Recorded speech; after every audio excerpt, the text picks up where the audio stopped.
Welcome to the Stoic Responder Podcast. I'm your host, Christopher Healy.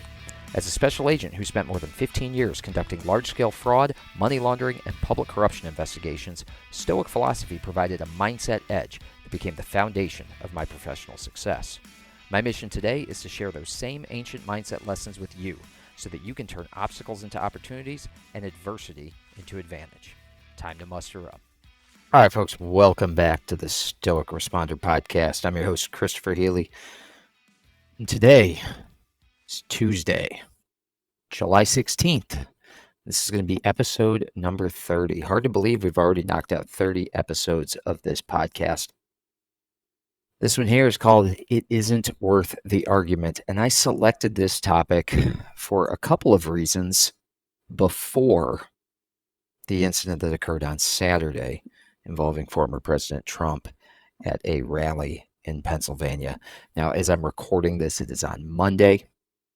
So this is still an evolving situation. Certainly the investigation is ongoing into how this could have happened, into the lapses that the Department of Homeland Security and its sub-agency, U.S. Secret Service, and all the other agencies that were there, including HSI, including Pennsylvania State Police, including other local agencies and county agencies.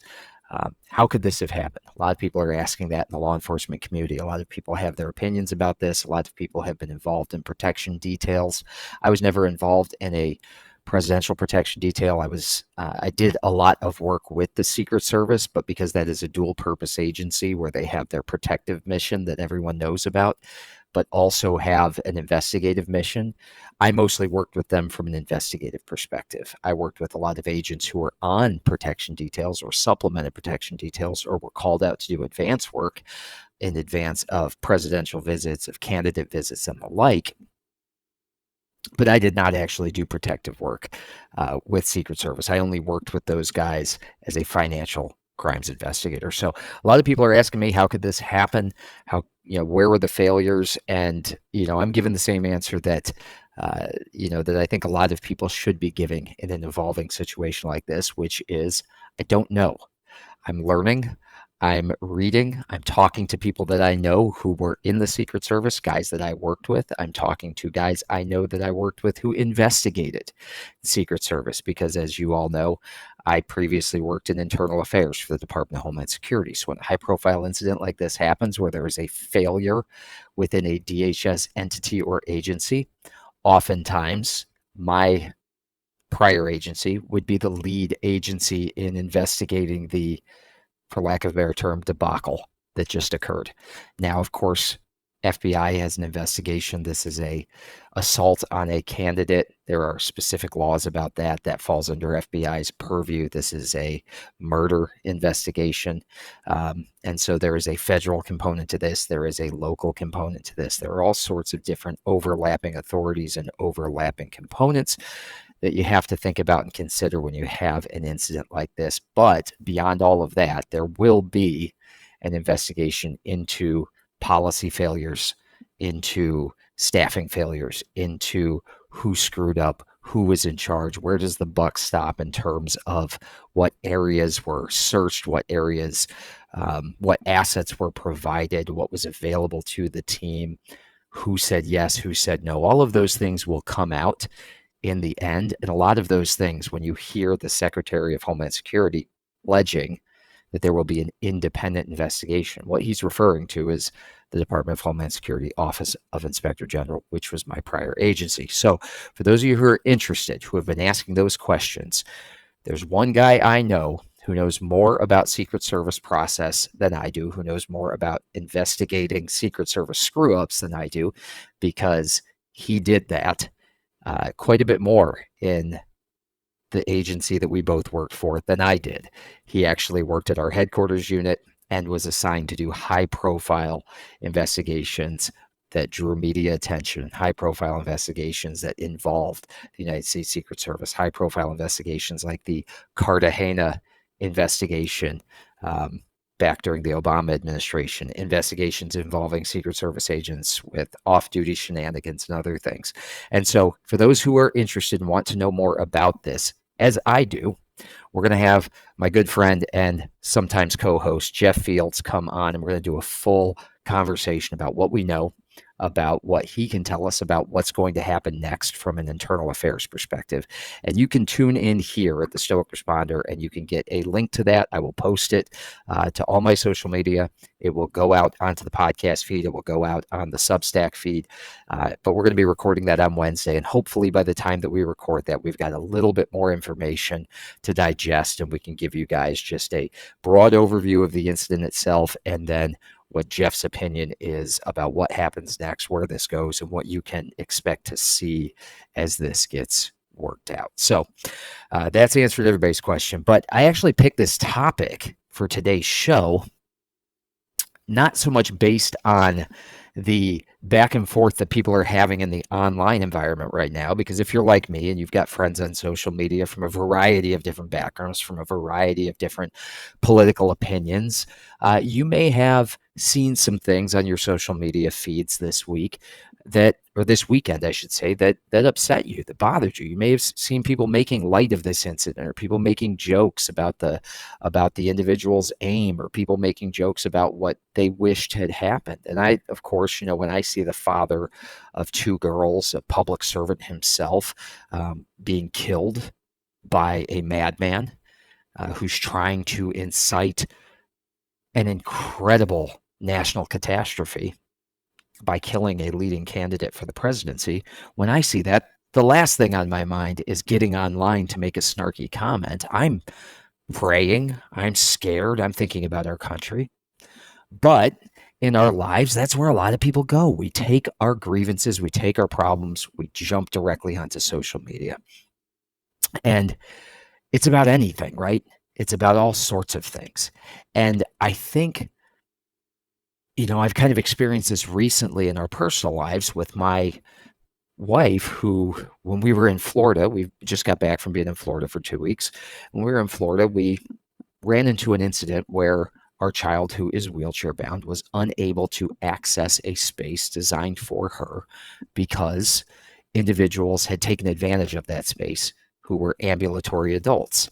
And she posted something on her social media, and it turned into kind of a mob scene of people offering their opinions, both in support of her and against her opinion, and a lot of people arguing and fighting and all this stuff. And I saw very quickly in this how quickly we can lose hours or days of our lives by engaging in things that we have no control over. That is to say, arguments with people who have different opinions, who have different thoughts, different beliefs.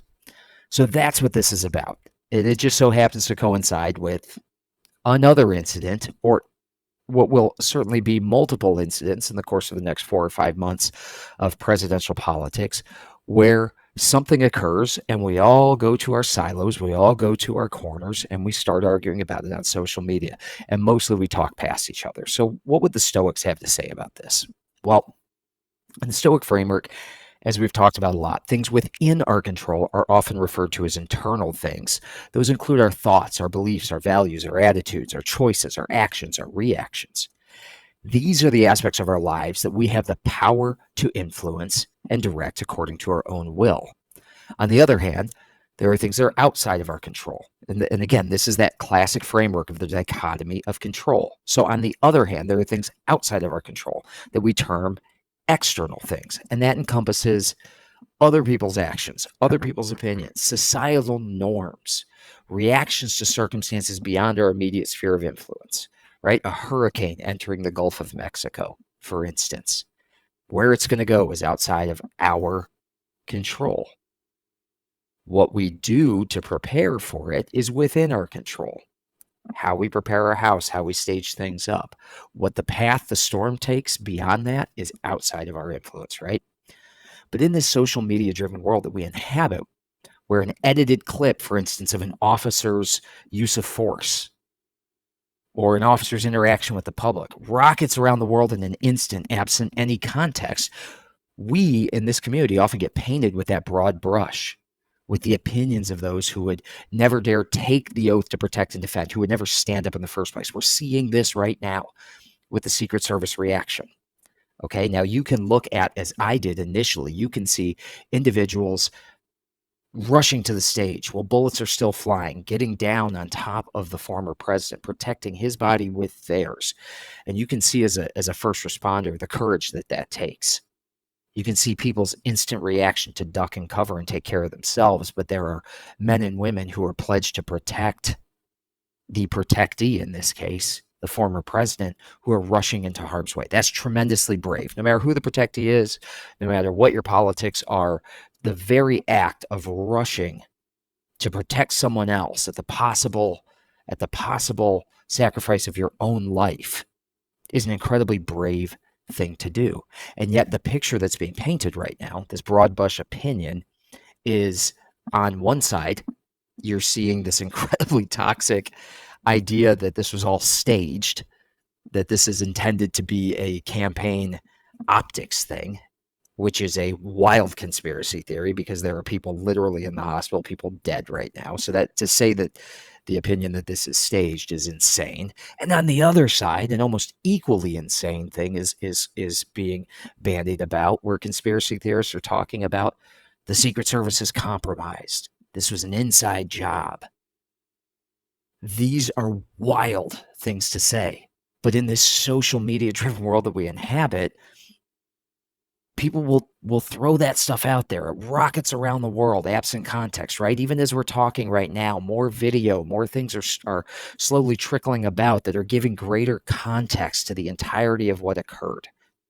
And while there are certainly absolutely failures to what occurred, and it needs to be looked at holistically so that this never happens again. We can never have a zero failure job like protecting presidential candidates, former presidents, their families. We can never have that zero failure job result in any degree of failure as it did this weekend.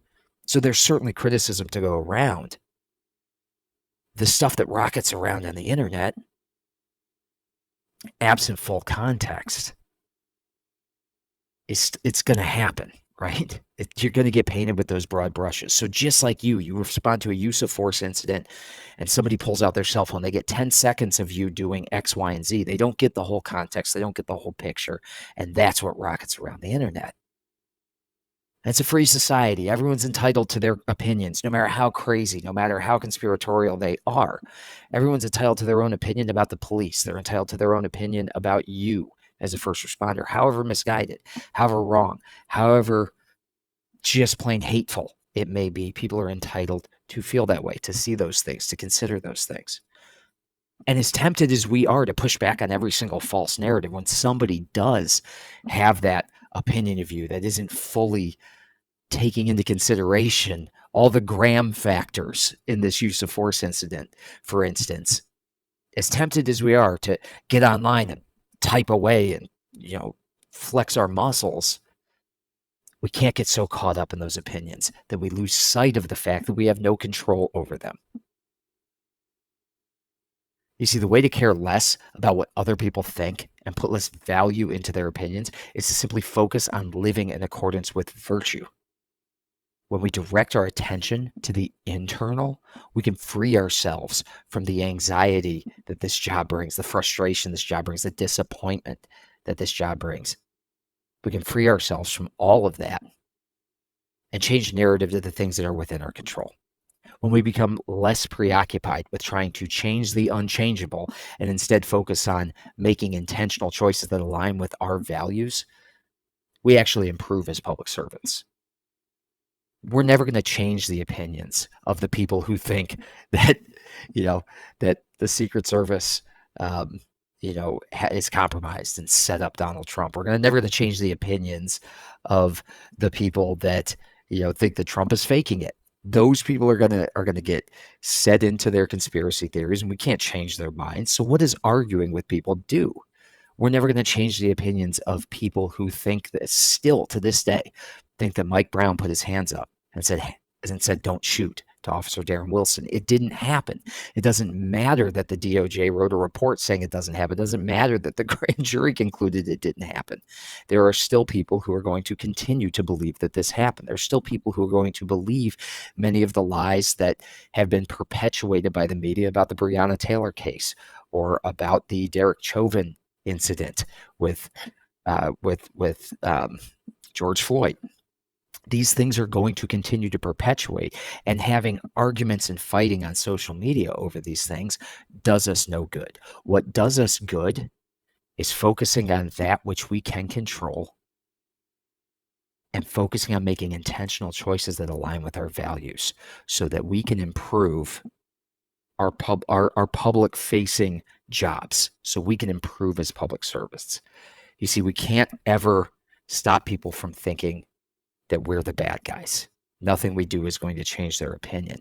All we can do is keep showing up as virtuous public servants every single day. So I know there's a lot in there, but I think, in these sort of environments that we're in right now, especially during this silly season of politics that's just gotten off the charts silly in the last 48 hours, the best thing that we can do is give ourselves a break, is to put the phone down, is to put the laptop down, is to get off of social media, give ourselves a fast, give ourselves a social media fast.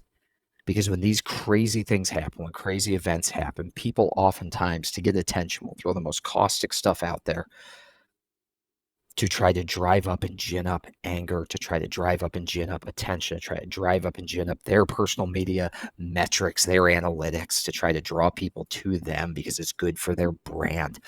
That happens. And that is the world, unfortunately, we exist in.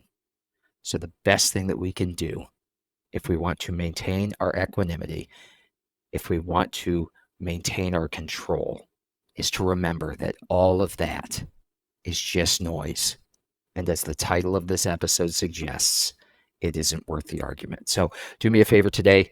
I don't have a journal prompt for you. I actually have an action item.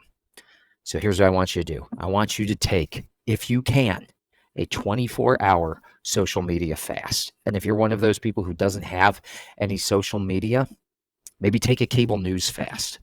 But what I want you to do is, instead of directing that energy towards that thing that you want to argue about, this thing that is the fractious thing that is happening, that is causing anxiety and frustration and disappointment, that's causing you to get ratcheted up and upset, but is outside of your control, I want you to take away the stimulus and direct that energy and attention into things you do control, into things that are internal that you can use to serve a purpose. All that anxiety, all that energy you're feeling about current events, about the thing that just happened that is driving you to be upset, to share your opinion, to get out there and argue with people, pour that energy, pour that attention into something internal that you do control.